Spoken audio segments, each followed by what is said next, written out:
Hello ma'am. Yes, Vedika. You have doubt? Yes, मतलब वो multiple choice questions में बताया हुआ है ना कि 17 क्वेश्चन दो lesson number reproduction in animal में those animal that do not lay eggs but retain their young one inside their body are called. तो मुझे वो क्वेश्चन कुछ समझ नहीं आया। Okay. So you are asking reproduction in animals वाले chapter में exercise question, right? Yes, 17. Question number 17. Okay. Let me just open this question for you. फिर मैं आपको explain करती हूँ exactly क्या है इसका मतलब.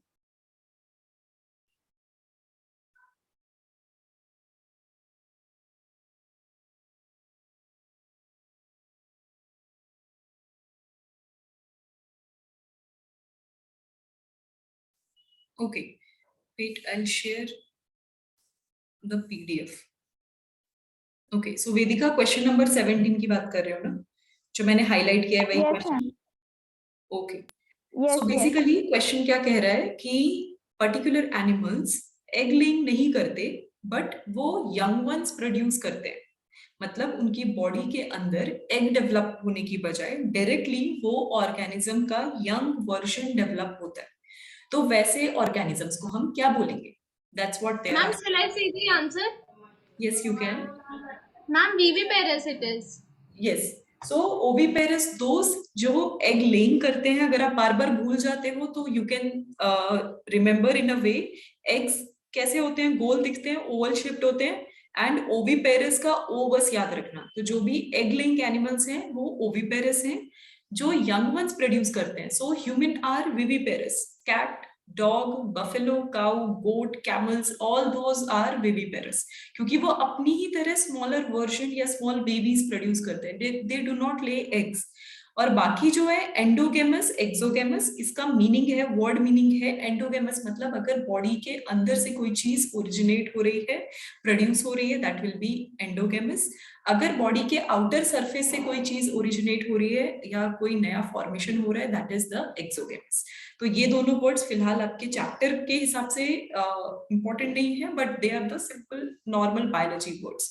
तो आपका आंसर है इसमें विविपेरस. अंडरस्टूड वेदिका?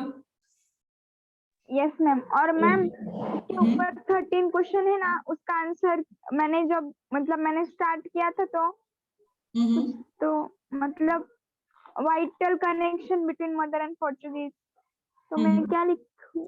ओके, चलो मैं आपको इसका मीनिंग बता देती हूँ, क्वेश्चन का मीनिंग. अभी क्वेश्चन क्या पूछ रहे हैं? Vital connection. अभी जिनको भी वाइटल का मीनिंग नहीं पता, वाइटल मीन्स लाइफ या फिर कह लो बहुत ही इंपॉर्टेंट चीज को हम वाइटल कनेक्शन बोलते हैं. जैसे वाइटामिन्स, वाइटल अमीन. तो vitamin A B C D वो सब आप लेते हो ना, कंज्यूम करते हो और बहुत इंपॉर्टेंट होता है आपकी बॉडी के लिए. तो यानी ऐसे मॉलिक्यूल्स, ऐसे अमीन्स जो कि वाइटल यानी लाइफ को रन करने के लिए बहुत ही इंपॉर्टेंट है. तो वो पूछ रहे हैं कि मदर और फीटस यानी मदर के अंदर जो बेबी है उनके बीच में ऐसा कौन सा इंपॉर्टेंट कनेक्शन है जिसकी वजह से बेबी सरवाइव कर पाता है. That is the question. So answer is, does anyone know the answer? Ma'am, maybe placenta. Correct.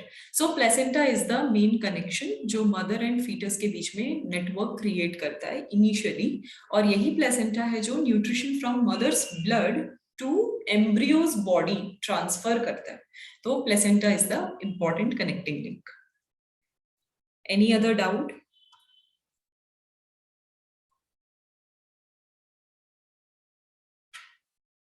Okay, Shlok, I did not get your question. Dust that transports, yes, wait, मैं पहले श्लोक का question ले लेती हूँ. He has said, dust that transports the sperm into uterus is known as. So, बच्चे, I'm not really getting your question. Dust in the sense, what you meant by dust? You are asking in plants case or animal case?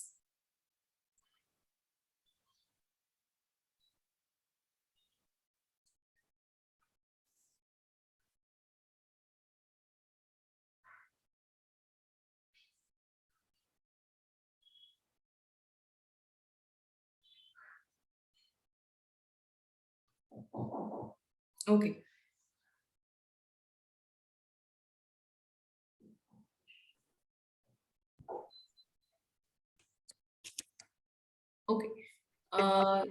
Yes, Shlok, can you please explain me little bit more आपके question के बारे में so that I can explain you. Okay, Bhavya ने पूछा है function of uterus, cervix and vagina. Okay, let me just show you the diagram then. मैं आपकी ही book का diagram आपको explain करती हूँ. That will be more convenient.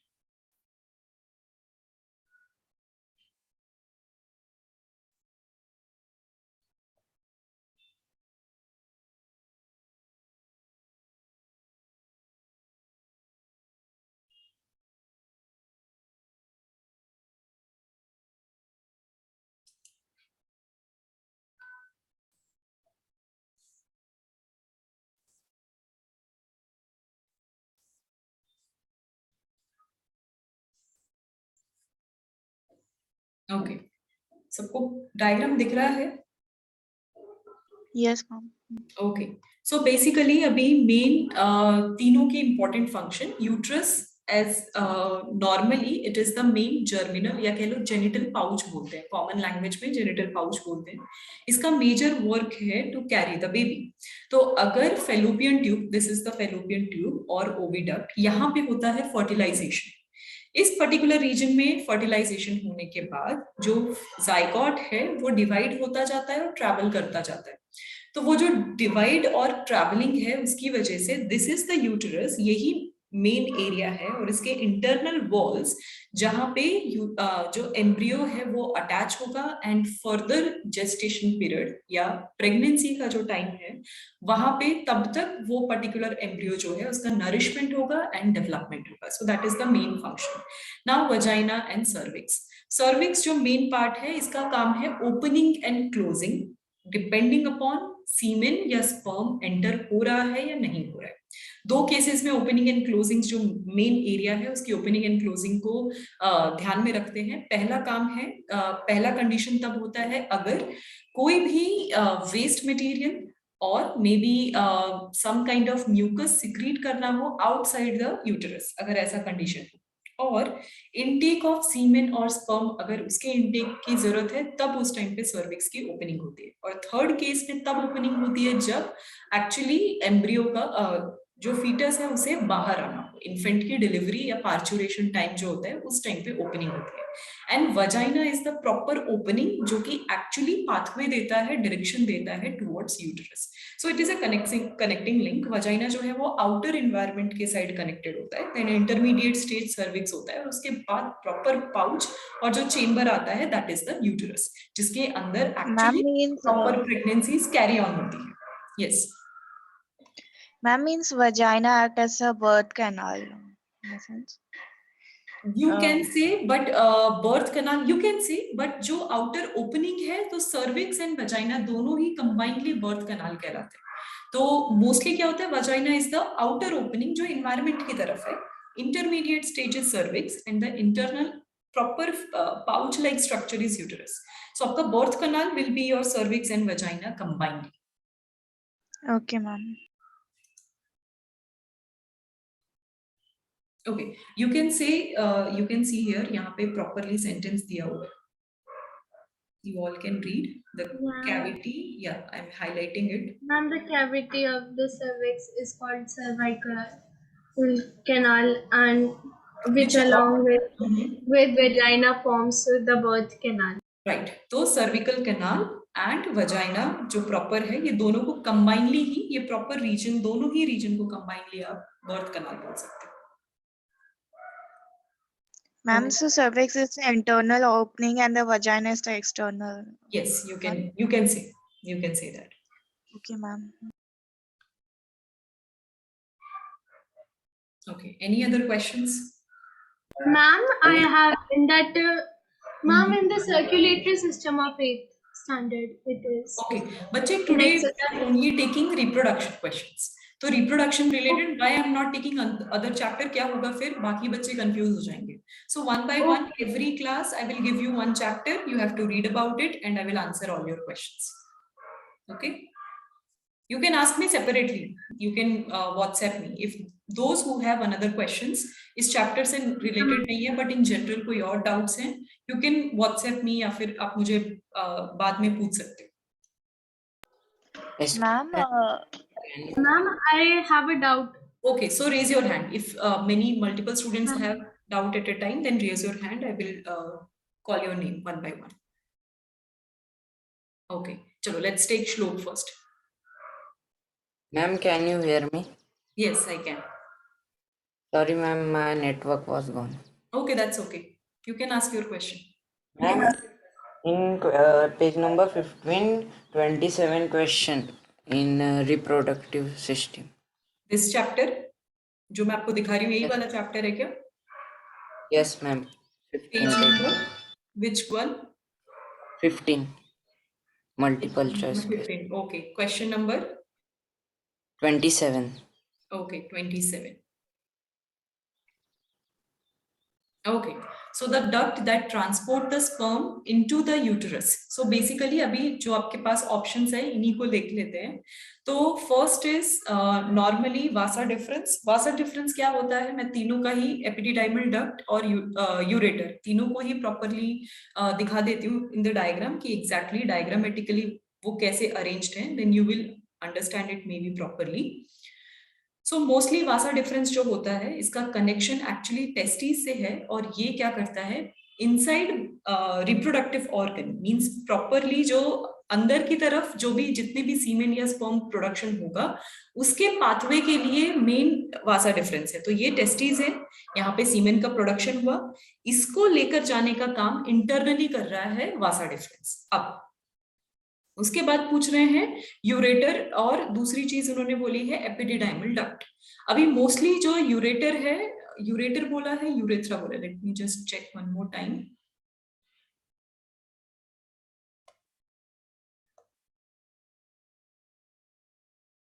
Okay, ureter बोला है. सो यूरेटर एवरीवन नोज कि वो किडनी का पार्ट है जो एक्चुअली यूरिन को लेकर किडनी से यूरिनरी ब्लेडर तक लेकर आता है. So vasa deferens and ureter ये दोनों ही डिड्यूस हो गए.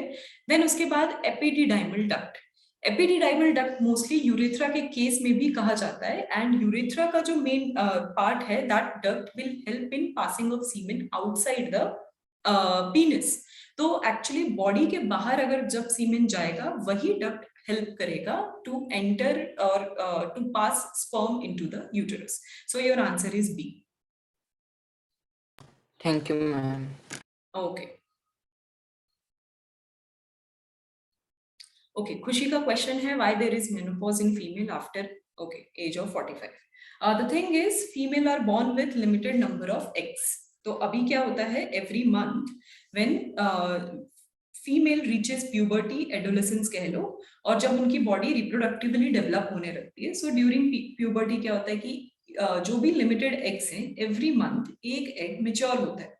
सो 1 month एवरी मंथ 1 एग जो होगा वो मैच्योर होगा. मैच्योर होना मतलब ओवम बनता है और फर्टिलाइजेशन के लिए वेट करता है. अगर फर्टिलाइजेशन के लिए वेट कर रहा है बट एक्चुअली फर्टिलाइजेशन नहीं हो रहा तो ऐसे केस में क्या हो जाता है जो भी यूटेरस की प्रिपरेशन होती है वो शेड हो जाता है and that shed is nothing but the bleeding phase of menstrual cycle. तो वही ब्लीडिंग फेज या फिर कह लो मेंस्ट्रुअल साइकिल का बिगिनिंग कह लो इन फीमेल एवरी मंथ वो साइक्लिक फॉर्म में होता है. It is somewhere around 22 to 28 days of cycle. So after that time, after certain age, females के body में actually क्या होगा कि जो भी नंबर ऑफ एग्स हैं वो फिनिश हो जाते हैं. अब कोई मेच्योर होने के लिए कोई एग्स होता ही नहीं, they are born with limited amount of egg. इसीलिए एक टाइम के बाद मेंस्ट्रुअल साइकिल स्टॉप हो जाता है. सो फीमेल का जो फर्टिलिटी लाइफ है वो लिमिटेड होता है, somewhere around 30 to 35 years, not more than that. So female का वो लिमिटेड है बट मेन के केस में ऐसा नहीं होता. उनका फर्टिलिटी जो है it has nothing to do with the age. Semen formation throughout life till death होता ही रहता है बट फीमेल का एग फॉर्मेशन लिमिटेड होगा. दैट्स व्हाई मेनोपॉज होता है. और मेनार्क क्या होगा? That is the beginning of your menstrual cycle. Ma'am, yes. I'm like I have a doubt in that reproductive one which you told. So, ma'am, like how the baby is like in the uterus it is going. Like Means- that is my doubt. You want to know how they are developing? Yeah, ma'am. Like how they are coming into like in the uterus they are going. Okay, Like they can you explain? that is the inbuilt mechanism. ऐसा सारे ही organisms में है, they are made like that. Uterus का जो design है, elasticity है उनके tissues में, it can expand depending upon the size of the baby, it can expand. Most elastic tissues जो होता है वो यूटेरस है, एंड सबसे फास्ट और स्पीडी रिकवरी जो होती है वो यूटेरस के टिश्यूज की ही होती है। So they are designed in a way that कि वहां पे सेल डिविजन पहले तो एक्सेलरेट होगा, इसीलिए फास्ट डेवलपमेंट होगा। So within 9 months you are getting a fully developed baby. Second, जो यूटेरस के टिश्यूज हैं उनमें इलास्टिसिटी, फ्लेक्सिबिलिटी इस तरीके से होती है कि they can regain their shape again after passing और after delivering the baby out of the body. तो वापस से उनका जो बॉडी का जो यूटेरस का शेप और साइज या स्ट्रक्चर है, ओरिजिनल स्ट्रक्चर, वो वापस से रीगेन हो जाता है। और साथ ही साथ जो यूटेरस के अंदर सर्टेन हार्मोन्स, फीमेल के प्रोजेस्टेरॉन और ईस्ट्रोजन हार्मोन जो है, they help in development, speedy development of the और कह लो cell division of the embryo. So that's how it takes place. Understood? Okay, या Bhavya, your turn. Ma'am, I wanted to ask that the sperm that is released in million of numbers when it is produced. So only like one of the sperm get fused with ovum to form the zygote. So what happens to like how that one sperm is selected Okay. and what happens to other sperms, like how they are excreted out Correct, from the correct. body? Let me just explain you. Suppose this is the ovum, ये ovum का, और इसमें एक nucleus, और इसके बाहर होता है जोना पेल्यूसिडा। अब ये जो जोना है उसका एक पोर्शन ऐसा होता है विच हैज द ओपनिंग और कह लो पोर्स है, एंड ये जो जोना होते हैं बहुत ही सेंसिटिव होते हैं, these zones are very sensitive. और ये क्या करते हैं, डिटेक्ट करते हैं कि आसपास कहीं मीन्स इनका एक ही काम है कि जो स्पर्म है उसको डिटेक्ट करते रहना और वो सिग्नल्स को लेते रहना। अब स्पर्म जो है, सीमेन जो है, सीमेन के अंदर फ्रुक्टोज का मात्रा बहुत ज्यादा होता है, so it is filled with sugar. And why sugar? Because sperm need energy for the swimming. और जब भी अगर स्पर्म इस डायरेक्शन में आएगा तो सबसे पहले जो आता है, इनका जो टिप रीजन है, इसको बोलते हैं एक्रोजोम। और ये एक्रोजोम क्या करते हैं, रिएक्ट करते हैं एट द जोना। और इनके रिएक्शन की वजह से जो सबसे पहले आता है बहुत ही फास्ट, वो बहुत ही स्पीड, इनकी वेलोसिटी हाई होती है, और उसकी वजह से half of the tail region जो होता है वो स्प्लिट हो जाता है, और ओनली इनका हेड पोर्शन जिसपे न्यूक्लियस है वही एंटर होता है। और immediately with in fraction of seconds वो पूरा का पूरा गेट जो है वो क्लोज हो जाता है। क्यों? ताकि उसके बाद बाकी आ ना सके। और बाकी सीमेन क्या हो जाएंगे, इधर they will find some other egg, अगर कुछ भी नहीं मिला तो फिर क्या होगा, प्रॉपरली वो डीजेनरेट हो जाएंगे एंड बॉडी से शेड हो जाएंगे, मींस यूटेरस से बाहर शेड आउट हो जाएंगे after few days. So this exactly what happens. और ये फर्टिलाइजेशन के लिए इनका फर्दर डेवलपमेंट होता ही रहेगा। So that's how it takes place. It's all about one contact. अगर किसी भी सीमेन का जो पहले आया उसका कांटेक्ट अगर आया, इमीडिएटली फ्रैक्शन ऑफ सेकंड्स के लिए ओपन होगा, क्लोज होगा। और वो क्या करता है, everyone has seen rocket, rocket देखा है ना, तो उसका पीछे का पोर्शन गिर जाता है, शेड हो जाता है। सिमिलरली ऐसा ही होता है, जैसे ही वो नियर बाय एरिया में आता है, पीछे का पोर्शन शेड हो जाता है and it pushes further more the head region. और ये हेड रीजन एंटर होगा inside the cytoplasm of egg for the fusion. Ma'am, but accidentally can it happen that two sperm can enter? It doesn't happen. It is completely an abnormal condition. अभी तक तो नहीं होता है। और अगर accidentally होता है, yes it can happen, तो वो फिर वो प्रेगनेंसी कभी आगे नहीं बढ़ पाती, ये एम्ब्रियो डेवलपमेंट नहीं होगा, it will be an error, तो ये अपने आप ही डीजेनरेट हो जाएगा एंड कोई प्रेगनेंसी नहीं होगी। So this exactly will happen अगर ऐसा होता है। Yes Ma'am, on that textbook, can you come on page number 9? That I have a doubt over there. Where? Page number 9. Yeah, ma'am. In this one, this chapter? Yeah, ma'am. Okay, where? In This this is one. page number 9.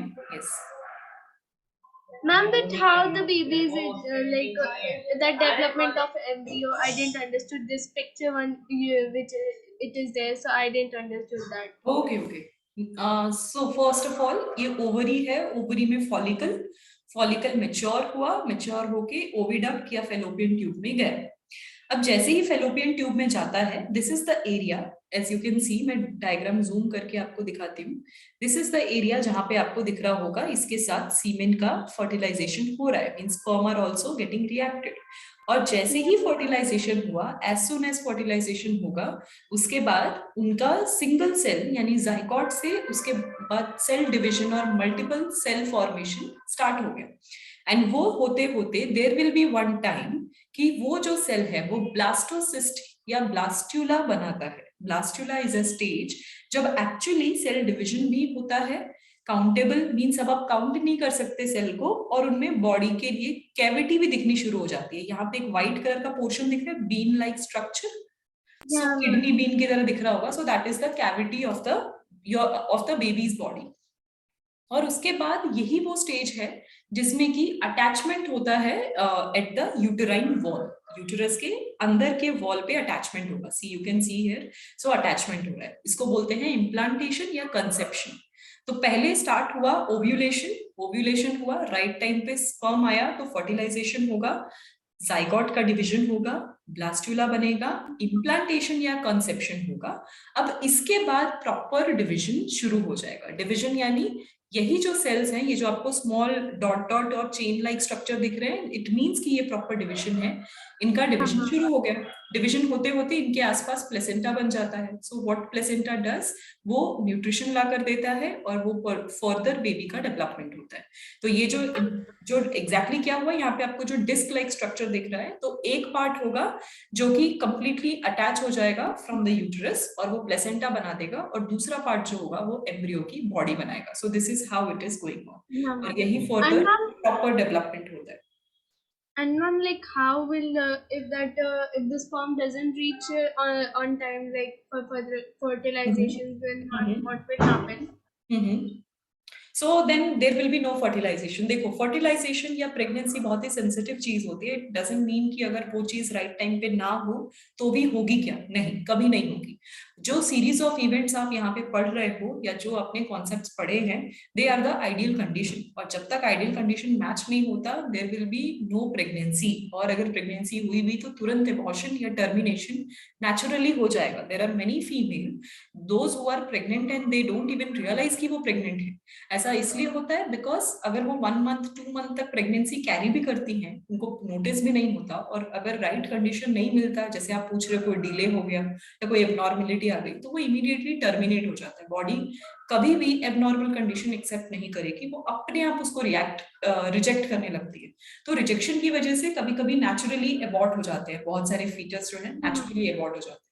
So it happens. तो जो आपके queries हैं, what if something goes wrong, तो अगर wrong होगा तो wrong का answer आपको ही पता है, there will be no pregnancies. Yes Kadambari.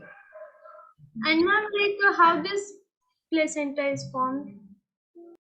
Placenta, see you can see here, so ये जो डिस्क है, one of the disc is the placenta, is going to be placenta, and one of the disc is going to be the properly developed embryo. It's a covering. It's imagine करो 2 layers बने हैं, ये imagine यहाँ पे आपको multiple अगर 2 parts दिख रहे हैं, तो एक पार्ट कंप्लीटली कवर कर लेगा और एक पार्ट जो होगा दैट विल बी अटैच। तो ये देखो, जो अटैचमेंट वाला पार्ट है, यही वो पोर्शन है जो फ्यूचर में ये वाला पोर्शन बन जाता है, दिस टॉप अम्बिलिकल कॉर्ड बन जाएगा। Yeah, ma'am. ये बनेगा प्रॉपरली एम्ब्रियो, और ये जो डिस्क है ये कवर कर लेगा और ये बन जाएगा प्लेसेंटा, जो इस स्टेज में दिया हुआ है।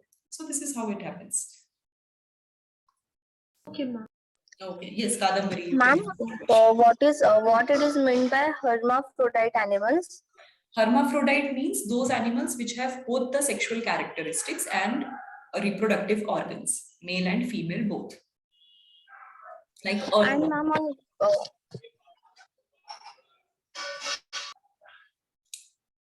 yes. ma'am, example. Can you just give the examples of some hermaphrodite animals? Earthworm has both male and female reproductive part. So अगर आपका क्वेश्चन ये है कि फिर उनका रिप्रोडक्शन होगा कैसे, सो उनके पास क्या होता है, मेल एंड फीमेल दोनों ही है।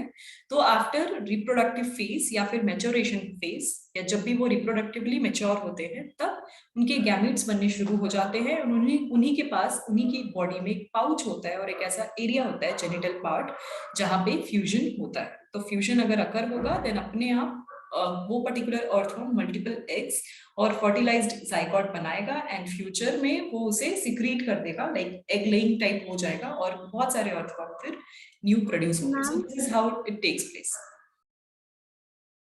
Ma'am, like it, why it, like frog, and we have seen like frogs also do. They are also hermaphrodites or not? No. Frogs are never hermaphrodite. They are sexually separated. So they have separate male and female sexes. हाँ, उनका fertilization external है, internal नहीं है. That is different. Yeah, ma'am. Ma'am, flowers also. Yes. Can you repeat your question?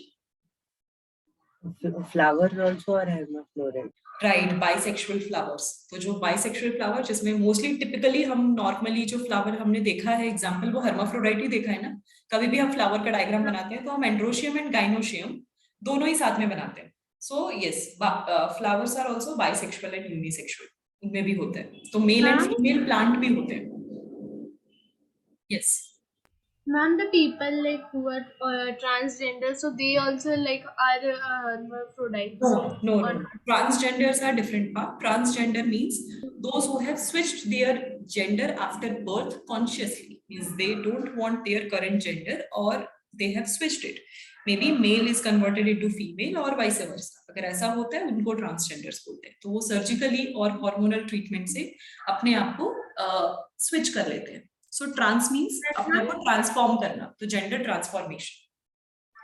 Ma'am, so they can be like they can if they are changing from male to female. So how like is it like they then produce female gametes instead of Yes. male gametes? They can be fertile also. In many of the cases, they are fertile. अगर early age में like बहुत सारे ऐसे लोग हैं जो teenager या adolescent age में ही realizes कि they are not in their right body or right gender.